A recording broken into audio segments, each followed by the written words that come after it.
IPAS 4. Apa kabar kalian semuanya? Waalaikumsalam warahmatullahi wabarakatuh. Waalaikumsalam warahmatullahi wabarakatuh. Apakah suara kakak terdengar dengan jelas? Dengar kan? Dengar tuh. Untuk absensi di via Zoom-nya, kakak minta kerjasamanya dari teman-teman nih. Tolong di nonaktifkan kameranya dulu ya untuk dokumentasi. Ayo di-on-aktifkan kameranya.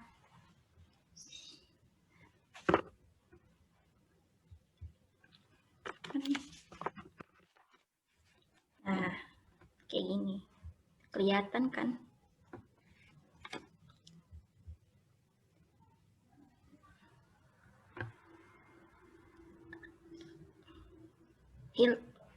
Semuanya.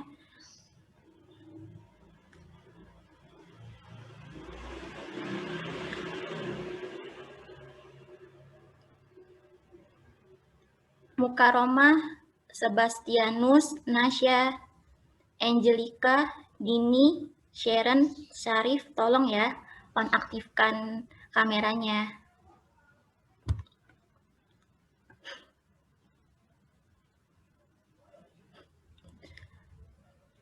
Untuk kakak foto, hitungan ketiga kalian senyum ya.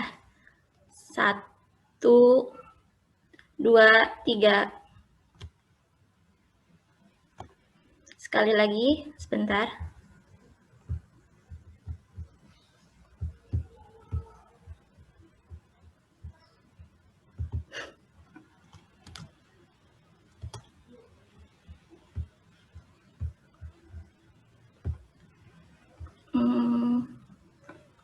Satu, 2, 3.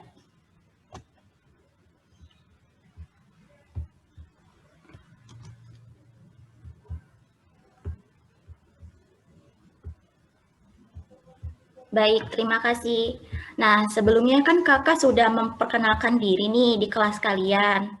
Nah, waktu itu kakak pernah magang 1 dan magang 2 di SMA 67 Halim. Nah, untuk kedepannya kakak ada tugas nih dari kampus, tugas akhir dari semester akhir yaitu PPL. Nah, di PPL ini kita akan melakukan tatap muka selama 4 kali.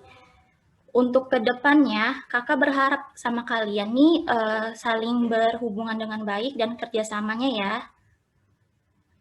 Itu saja yang kakak berikan. Untuk nanti kita melakukan pembelajaran, diskusi tanya jawab ya. Kalau nanti kakak bertanya, kalian tidak apa-apa menjawabnya dengan salah ataupun benar. Namanya juga saling belajar ya. Untuk itu kita akan memasuki materi saja. Nah, materi hari ini kita akan membahas tentang sistem regulasi. Apakah sudah kelihatan PPT-nya? Sudah, Kak. Sudah, Kak. Nanti kalau kakak suaranya kecil atau gimana, tolong itu ya, tolong dibilang saja gitu loh. Kalau misalnya nggak ngerti, dikonfirmasi aja, biar nanti nggak bulak-balik gitu. Oke? Nah, di sini ada sistem saraf. Apa sih yang kita ketahui tentang sistem saraf? Nah, sebelum kita memasukin sistem saraf, di sini kita akan membahas tentang sistem koordinasi, di mana sistem koordinasi ini dibagi menjadi 3. Ada namanya sistem saraf, sistem indera, sistem hormon.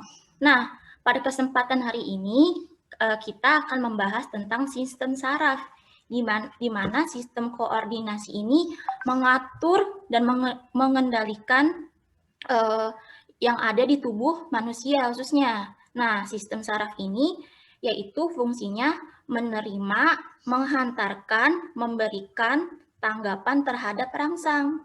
Nah, rangsangan ini nama lainnya ialah impuls.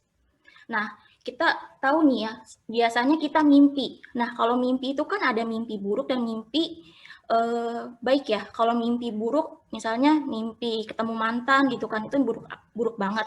Nah, kalau kita mimpi indah, ih, tadi tuh gue lagi mimpi sama gebetan gitu loh. Ya ampun, indah banget gitu kan ya. Sampai senyum-senyum sendiri. Kok bisa sih otak saya mengingat kenangan indah bersama mantan?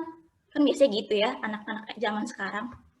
Nah, di sini kita akan membahas nih, gimana si otak sistem saraf ini bekerja dengan baik. Nah, di sini ada tujuan pembelajaran hari ini, yaitu mengidentifikasi bagian-bagian struktur sel saraf. 2. Mendeskripsikan impuls saraf, gerak sadar, dan refleks.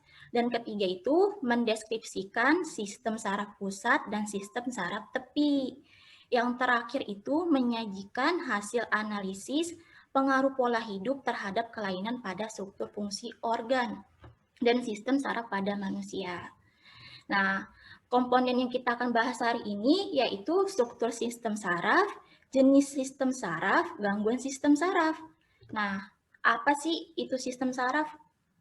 Tadi kan kakak sudah bilang ya, sistem saraf ini yaitu menerima, menghantarkan, memberikan tanggapan terhadap rangsang. Intinya itu sistem saraf ini menerima, habis menerima menghantarkan, terus itu memberikan nih koordinasi kepada sistem-sistem yang lainnya. Kayak misal gini, kakak ngasih tahu nih kepada Amarisa terkait info.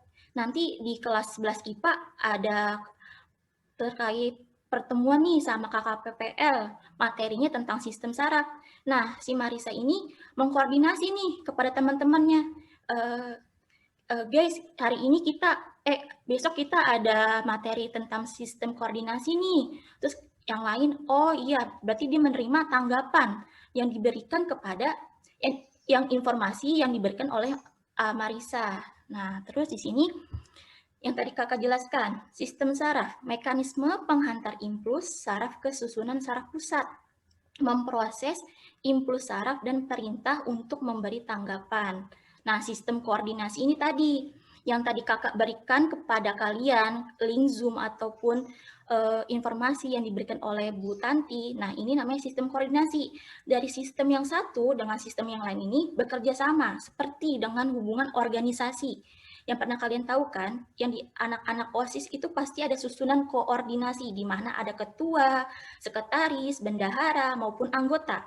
Nah, maka dari itu, sistem koordinasi ini tidak bisa saling terlepas gitu. Mereka tuh saling berdampingan, sama dengan hubungan kita sesama manusia. Tidak bisa gitu loh, berhidup secara dengan individualisme. Pasti ada hubungan antara organ-organ yang lain. Begitu pula dengan sistem saraf. Sampai sini ada yang bertanya ataupun sudah mengerti? Mengerti, Kak. Oke, kita lanjut ya. Nah, di sini ada komponen sistem saraf. Nah, sebelum kita memasuki strukturnya, pasti ada komponen sistem saraf dong.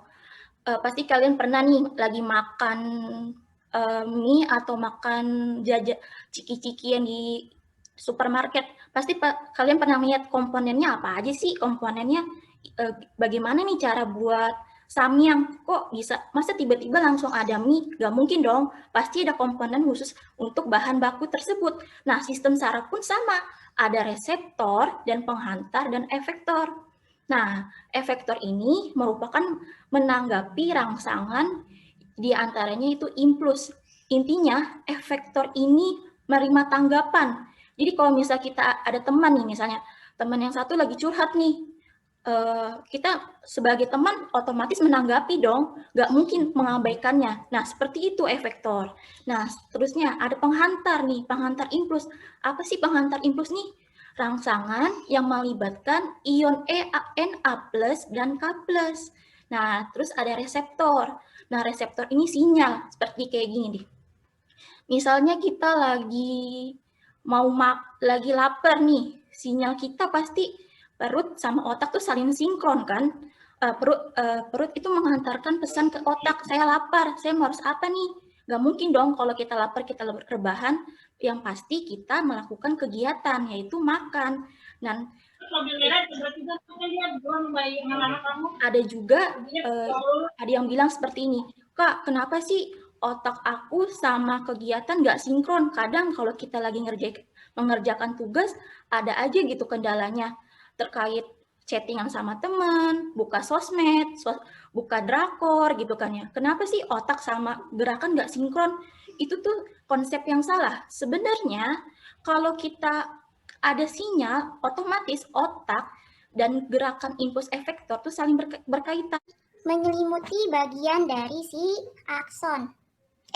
Selubung nodus revier ini berada di selubung myelin. Nah, panjang-panjang ini seperti sosis itu apa sih?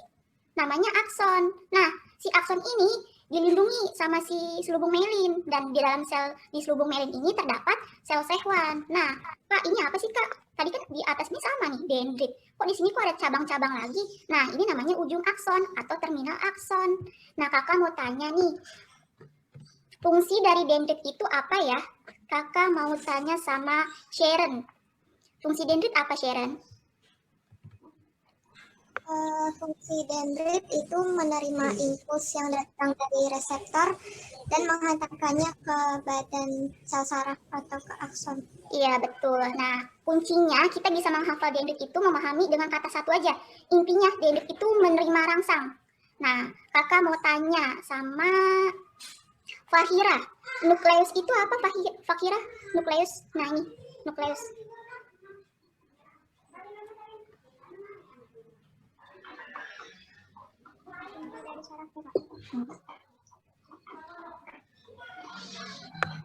Fahira.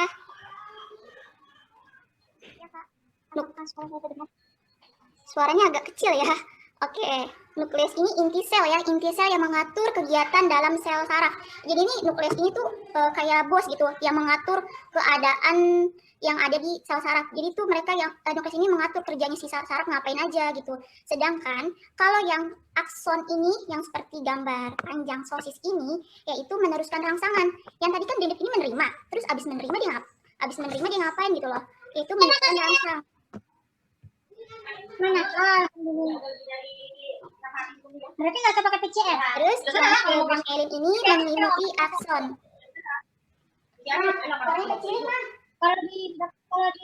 Terus ada sel Schwann terdapat di selubung myelin.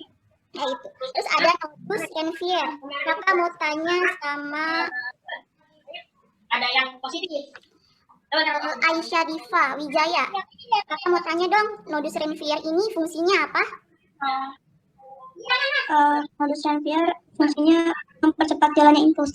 Iya, betul. Nah, selubung nodus Renvier ini mempercepat jalannya aktivitas yang dari sel saraf. Nah, terus kita akan membahas terkait serangan yang muncul jika otak atau bagian otak tiba-tiba berhenti bekerja bagaimana mestinya selama beberapa saat. Jadi itu epilepsin ini ada tegangan tuh di otak. Kan tadi konsepnya ada ion sama Na+. Jadi kalau di otak mengalami muatan yang listrik yang terlalu banyak di otak kita, maka nggak seimbang dengan otak kita. Tiba-tiba muatannya segini, seharusnya segini, kenapa dia menghasilkan lebih? Karena otak kita nggak bisa mencerna gitu loh. Terus sini ada poliomyelitis. Nah, poliomyelitis ini merupakan penyakit yang menyerang neuron-neuron motorik, sistem saraf pusat terutama pada otak dan medula spinalis oleh infeksi. Contohnya ini mengalami berbagai gejala seperti panas, sakit kepala, kaki, kram pada otot, dan kelumpuhan. Terus ada Alzheimer. Alzheimer ini merupakan sindrom kematian sel otak secara bersamaan.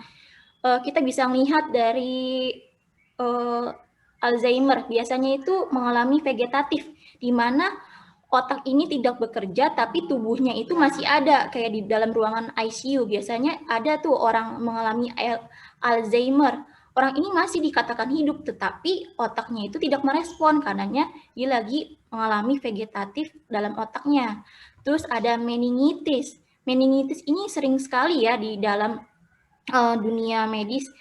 orang penyakit meningitis. Meningitis itu apa? Tadi kan kakak sudah bilang ya, meningitis ini merupakan selaput yang melindungi bagian otak. Jadi tuh otak itu ada selaputnya. Kalau misalnya otak nggak ada selaputnya, serem dong. Masa tiba-tiba otak muncul dari atas gitu kan? Nah, meningitis ini merupakan radang selaput otak karena diinfeksi bakteri ataupun virus. Terus di sini ada stroke. Stroke ini penyakit yang paling berdominasi ya di Indonesia maupun di dunia. Stroke ini merupakan penyakit yang timbul karena pembuluh darah di otak yang tersumbat atau pecahnya sehingga otak menjadi rusak. Penyebabnya ini adanya penyempitan pembuluh darah.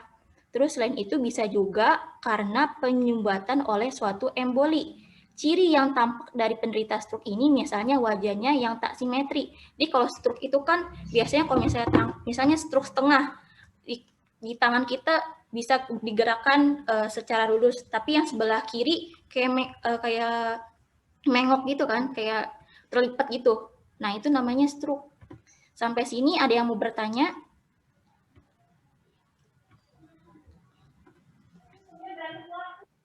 Oke, kalau ada yang nggak bertanya, kita akhiri materi hari ini.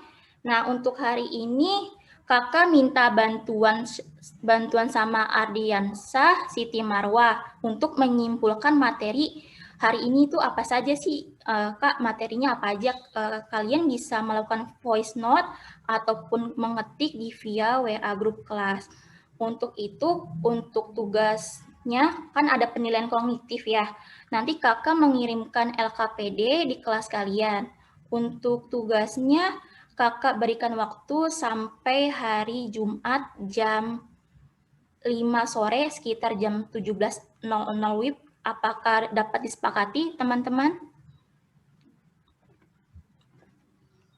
Siap, Kak. Siap. Siap ya. Bisa, Kak. Jangan sampai telat ngumpulinnya. Siap. Terus juga nih, kalau tugasnya gampang banget, nggak usah pakai GCR ataupun email. Kalian bisa menulis dengan tangan ataupun ngetik di laptop. Pasti punya laptop masing-masing, bukan? Punya, Kak. Sip. Oke. Mantap kalau gitu dah. Soalnya nggak susah kok, gampang. Kalau kalian memahami dari tadi, pasti bakalan keisi. Ingat ya, tugasnya dikumpulin pada jam berapa?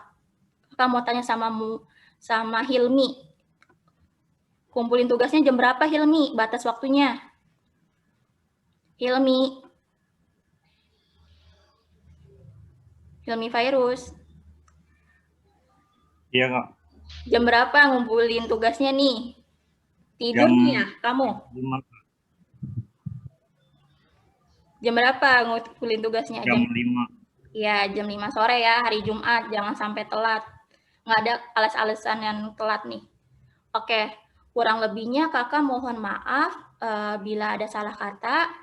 Untuk besok kita akan memasuki sistem hormon ya. Nanti dibaca materinya tentang sistem hormon. Terus juga terkaitannya jawabnya disemangatin lagi gitu. Biar ada kelasnya, biar interaktif gitu. Kalau kita ada bertanya, pasti kita melakukan diskusi lebih asik gitu loh. Oke? Mohon maaf. Sampai sini. Assalamualaikum warahmatullahi wabarakatuh. Waalaikumsalam warahmatullahi wabarakatuh. Terima kasih semuanya. Selamat siang. Terima kasih, Kak. Sehat-sehat. Assalamualaikum. Terima kasih Bu Tanti. Terima kasih, Kak. Terima kasih Bu Tanti. Terima kasih, Bu Tanti. Cepat sehat, Bu. Sama-sama. Izin untuk. Terima kasih, Jelita. Bu, terima kasih Bu. Izin live ya Bu. Ya, sama-sama.